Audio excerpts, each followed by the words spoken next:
নিরামিষ বিরিয়ানির টেস্ট এতটাই টেস্টি, এতটাই লাজবাব হয় যে তোমরা চিকেন কিংবা মাটন বিরিয়ানি খাওয়াই ভুলে যাবে, এতটাই টেস্টি হয়। কোনো রকমের রসুন কিংবা পেঁয়াজ ইউজ হয় না, চিকেন কিংবা মাটন ইউজ হয় না, জাস্ট পনির আর এঁচোড় দিয়ে এই বিরিয়ানির টেস্ট যে কোনো বিরিয়ানিকে কিন্তু টক্কর দিতে পারে। আমার ভীষণ পছন্দের এই বিরিয়ানি, আর বানানোটা ভীষণ সহজ। ডিটেলসের রেসিপি কিন্তু আমার চ্যানেলে অনেক আছে, তোমরা দেখে নিতে পারো।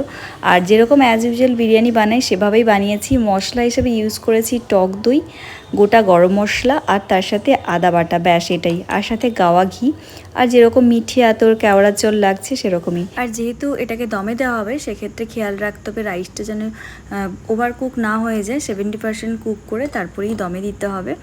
আর এখানে কিন্তু 10 মিনিটের মতো আমি দমে দিয়েছিলাম। নর্মালি চিকেন বা মাটন বিরিয়ানি একটু সময় নেয়, বাট এই নিরামিষ বিরিয়ানিতে কিন্তু খুব বেশি সময় দমে দিতে হয় না। জাস্ট 10 মিনিট দিলেই কিন্তু একদম রেডি হয়ে যায়, একদম গরম গরম জাস্ট প্লেটে চলে যাবে।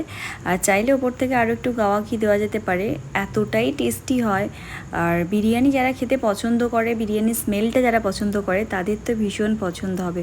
তোমরা অবশ্যই জানিও তোমাদের এই বিরিয়ানিটা কেমন লাগে। নিরামিষ বিরিয়ানি আগে খেয়েছি কিনা সেটাও কমেন্টসকে জানিও। আমি তো অনেকবার খেয়েছি, প্রায় রেগুলার আমাদের নিরামিষ দিনে বিরিয়ানিটা রেগুলার বানানো হয়।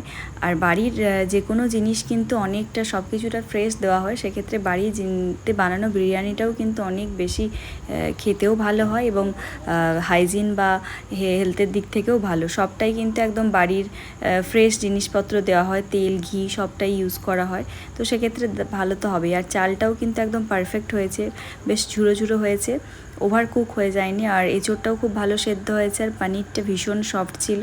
আর সবথেকে আমার যেটা ভালো লাগে বিরিয়ানির আলু, আর আলুটাকে একদম ঘিয়ে ভেজে রান্না করার জন্য কিন্তু এর টেস্টটাও দারুণ এসছে।